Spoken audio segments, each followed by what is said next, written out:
قلب عرفان میں خوش آمدید۔ یہ چینل اسلام کے علم، اچھی باتوں اور روحانی ہدایت کا سفر ہے۔ دل کو سکون اور زندگی کو بہتر بنانے کے لیے ہمارے ساتھ جڑیں۔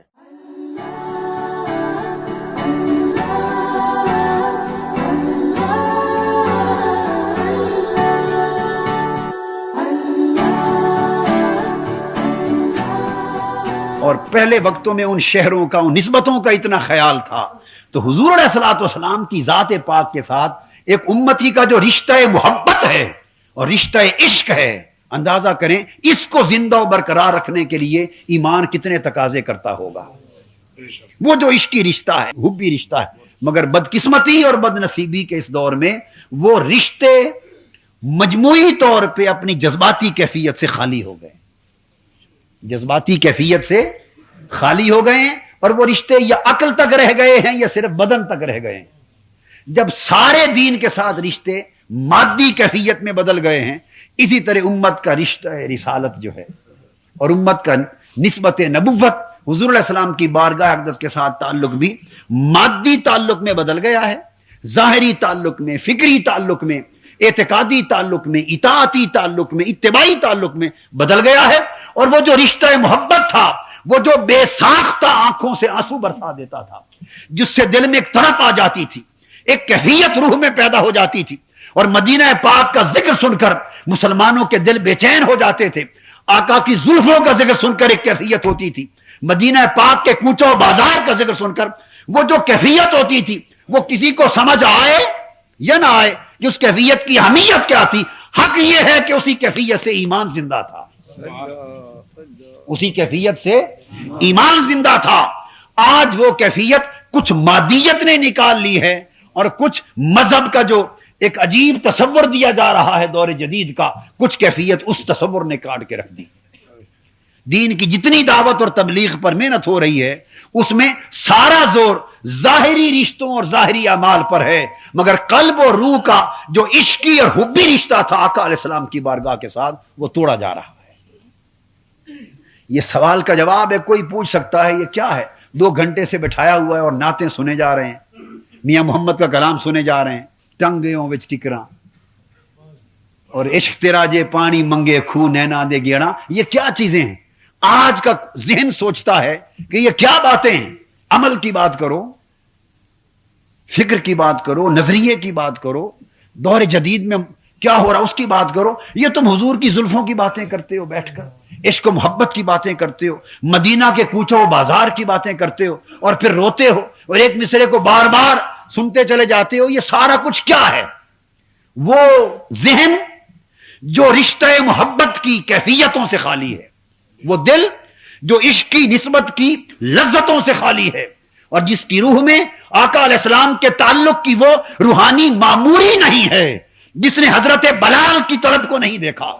جس نے ویسے کرنی کی کیفیتوں کو نہیں دیکھا،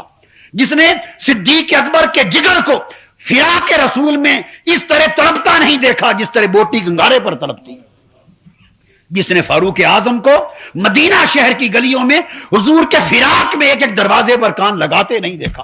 جس میں عثمان غنی کو مکہ میں جا کر کعبے کا طواف چھوڑ کر حضور کے ادب میں واپس پلٹ آتے نہیں دیکھا،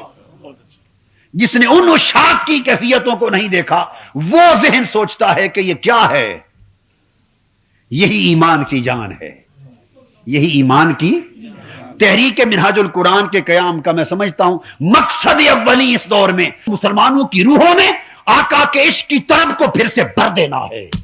دلوں میں آقا کی محبت کو، عشق کو، تعلق روحی کو اس طرح زندہ کر دینا ہے کہ حضرت بلال حبشی کی کیفیتیں آج امت میں پھر تازہ ہو جائیں، اس عشق کو پھر انگڑائی ملے، ایک تازگی ملے، تاکہ وہ ایمان جو مادیت کے حملوں کی وجہ سے مردہ ہو رہے ہیں، وہ ایمان پھر زندہ ہو جائے۔ اور ایمان کو عشق کی انگاری کے بغیر زندہ نہیں کیا جا سکتا۔ علامہ اقبال کہتے ہیں بجھی عشق کی آگ اندھیر ہے، مسلمان نہیں راکھ کا ڈھیر ہے۔ اور علامہ کہتے ہیں ذرہ عشق نبی از حق طلب،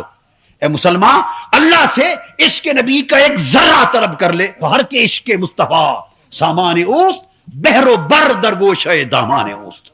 یہ جو تعلق ہے اس کو زندہ کرنے پر محنت ہونی چاہیے، یہ محافل میلاد،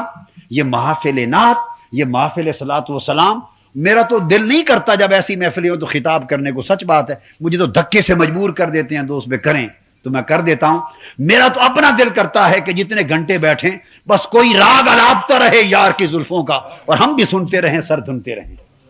اور انہی کی حسن کے تذکرے ہوتے رہیں۔ یہ بے سود چیزیں نہیں ہیں، ان پر دھیان دیا کریں، سنا کریں، تاکہ ان سے اگر ایک چنگاری بھی حب رسول کی پیدا ہو گئی اس سے بھی ایمان کو کچھ نفع ہو جائے گا، ایمان کو کچھ نفع ہو جائے گا۔ لوگ آج مادیت زدہ زمانے میں اس حقیقت کو نہیں سمجھ رہے، اس حقیقت کو نہیں سمجھ رہے، اور کچھ بدقسمتی ان چیزوں کا نام لینے والے اس اہل نہیں کہ وہ اس تصور کو ثابت کر سکیں۔ کچھ اس طرح کی کام کرنے والوں نے دکانداریاں کھول لی، کاروبار کھول لیے، اور لوٹ مار کا ایک بازار گرم کر لیا، کچھ پیری فقیری کے نام پہ، کسی نے کسی نام پہ، کسی نام پہ۔ کچھ نوجوان نسل اور پڑھے لکھے لوگ اس عمل سے متنفر ہو گئے، کچھ جاہلانہ طریقہ کار سے متنفر ہو گئے، اور مادیت کے علمبردار لوگ کامیابی سے آگے بڑھتے جا رہے ہیں۔ اس وقت شرق سے غرب تک پوری دنیا میں اعتقاد پر، عقیدے پر، ایمان پر جو مادیت کا حملہ ہے، تنہا ایک تحریک منہاج القرآن ہے مشرق سے مغرب تک جو اس محاذ پر لڑ رہی ہے۔ اللہ گواہ، باتیں ہر طرف سے ہو رہی ہیں مگر جنگ منہاج القرآن کے سوا دنیا میں اور اس عشقی ایمان کو بچانے کے لیے کوئی نہیں لڑ رہا، مگر جہاں یہ چنگاری چمکی ہے وہاں کی کائنات بدل گئی۔ اعوذ باللہ من الشیطان الرجیم، بسم اللہ الرحمن الرحیم، قل هو اللہ احد اللہ الصمد لم یلد ولم یولد ولم یکن له کفوا احد، صدق اللہ العظیم۔